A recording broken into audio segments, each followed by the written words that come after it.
Assalamualaikum warahmatullahi wabarakatuh. Perkenalkan, nama saya Lutfiana Walantika, NIM 2311226. Video ini saya buat untuk memenuhi tugas mata kuliah pengembangan kurikulum PAI. Langsung saja, pertanyaan pertama, mengapa dalam kurikulum Merdeka menekankan pada pengembangan profil pelajar Pancasila dan juga literasi numerasi? Menurut saya, kenapa dua hal ini ditekankan? Karena yang pertama, pengembangan profil pelajar Pancasila ini bertujuan untuk membentuk karakter siswa yang sesuai dengan nilai-nilai Pancasila seperti gotong royong, keadilan, dan toleransi. Hal ini sangat penting agar siswa tidak hanya pintar secara akademis, tapi juga menjadi siswa yang berkarakter dan dapat dan mampu berkontribusi positif bagi masyarakat. Selanjutnya, literasi numerasi.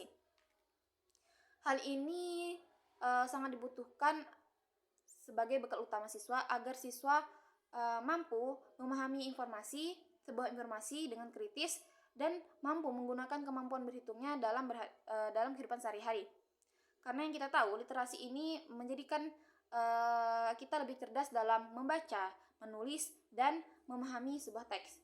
Sedangkan numerasi ini membantu kita agar dapat memecahkan suatu masalah dengan menggunakan angka atau logika. Intinya berpikir kritis. Nah, kenapa kedua hal ini ditekankan pada kurikulum? Karena kurikulum tidak hanya harus menguasai dalam materi saja, tetapi juga dalam pembentukan siswa yang berkarakter yang siap untuk menghadapi tantangan masa depan dengan tetap mempunyai pikiran yang kritis. Selanjutnya, pertanyaan yang kedua, yaitu diminta untuk mengintegrasikan tema sustainability dengan isu penurunan kuantitas dan kualitas air dalam pembelajaran berbasis proyek di mata pelajaran PAI. Jadi materi PAI yang cocok untuk tema ini menurut saya adalah akhlak mulia dan tanggung jawab sosial. Karena tema sustainability ini terkait dengan lingkungan, maka siswa itu perlu belajar bagaimana pentingnya menjaga lingkungan alam dengan rasa syukur dan tanggung jawab kepada ciptaan Allah.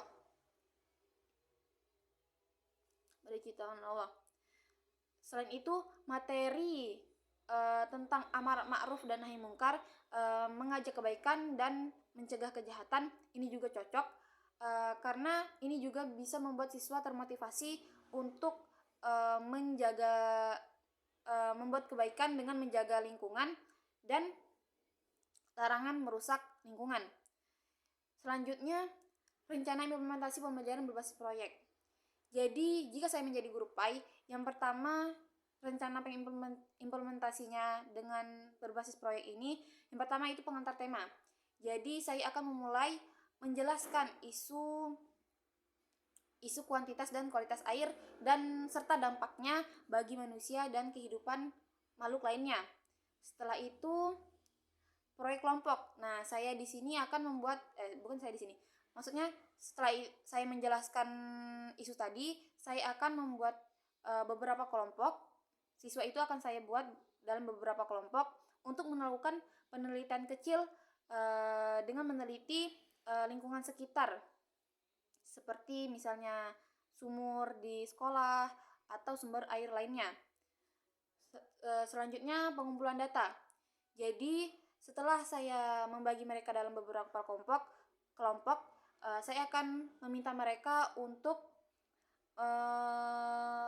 melakukan penelitian dengan teknik pengumpulan data. Nah, teknik pengumpulan data ini kan ada beberapa seperti observasi, wawancara, dan literatur lainnya yang intinya yang relevan dengan penelitian. Mungkin di sini saya hanya akan meminta mereka untuk mengobservasi dengan mengamati gitu kan sumurnya atau sumber air lainnya gitu kan, atau dengan wawancara juga gitu dengan orang-orang sekitar yang hidup di lingkungan sekitar. Selanjutnya, diskusi nilai-nilai PAI. Jadi setelah mereka melakukan pengumpulan data, sebelum mereka mempresentasikan ini, saya akan meminta mereka juga untuk mendiskusikannya terlebih dahulu terhadap di dalam kelompok mereka dengan mengaitkan dengan materi PAI. Jadi hasil penelitian mereka itu dikaitkan dengan materi PAI gitu. Selanjutnya presentasi dan refleksi. Nah, jadi setiap kelompok ini akan mempresentasikan hasil proyeknya dan juga merefleksikan bagaimana PAI mendorong mereka untuk tetap menjaga lingkungan tersebut gitu. Selanjutnya tindakan nyata. Nah, proyek ini bisa diakhiri dengan tindakan nyata seperti